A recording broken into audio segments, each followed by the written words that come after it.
Hola hola semuanya bro-bro ya teman-teman, sekarang kita akan membongkar-bongkar lagi dan ya sebelumnya ini tuh aku bikin video unboxing ya bro. Jadi ini tuh aku beli dari toko online dan aku unboxing, dan setelah aku tes ini semuanya berfungsi dengan baik. Dan sekarang kita akan bongkar ya bro. Ini aku penasaran ya bro. Ini bagian samping ada 2 port dan di bagian belakang ada 2 port. Jadi totalnya ini 4 port, dan ini salah satunya mau aku bongkar ya bro. Penasaran bro. Jadi kalau dibeli tuh harus aku bongkar ya bro. Soalnya itu sebuah kewajibannya di channel ini anjas. Dan oke lah. Sekarang lanjut kita bongkar dulu aja. Berarti yang pertama kita lihat dulu ini untuk detail-detailnya ya bro. Nah seperti ini.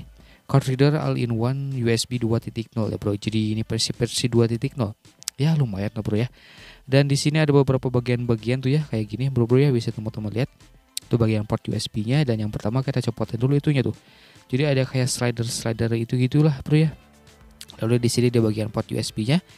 Dan di bagian sini untuk pembongkarannya harus dicongkel dulu ya bro. Jadi ini si besi plat ininya tuh sebagai yang masuk ke port USB di komputer, jadi harus dicongkel-congkel supaya bisa kita copotin semua casing-casingnya gitu bro ya. Mudah banget ya bro. Jadi cukup congkel-congkel doang langsung copot deh. Nah kayak gini untuk bagian port USB-nya ya bro. Jadi ini yang masuk ke komputernya. Jadi biar presisi gitu ya, pasti masuk ini ke port USB di komputernya. Lalu tinggal di congkel-congkel-congkel, lalu dicongkel lagi dan sudah deh bro. Anjay itu dia. Langsung brodol ya, mudah banget. Jadi ya kayak gitu aja. Simple ya untuk pembongkarannya. Ini untuk bagian casingnya. Ini bagian casing atas bawah atau bawah atasnya kayak gini. Full plastik, dan untuk kualitas plastiknya ya standar saja ya bro. Nah di sini ada lapis lagi nih, mungkin untuk perhiasi ya supaya lebih build quality. Dan ini untuk bagian komponen utamanya, bagian PCB-nya seperti ini ya bro.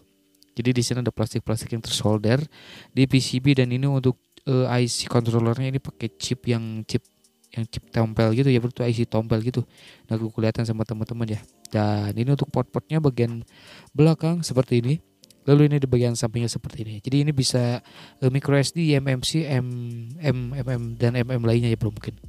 Oke bro, jadi itu aja dulu pembongkarannya. Jadi kita sudah tahu, dan untuk link pembelian dan link video unboxingnya ada di deskripsi video di bawah ya. Misalkan teman-teman mau lihat dan mau beli. Pokoknya silahkan subscribe aja ya bro. Yo.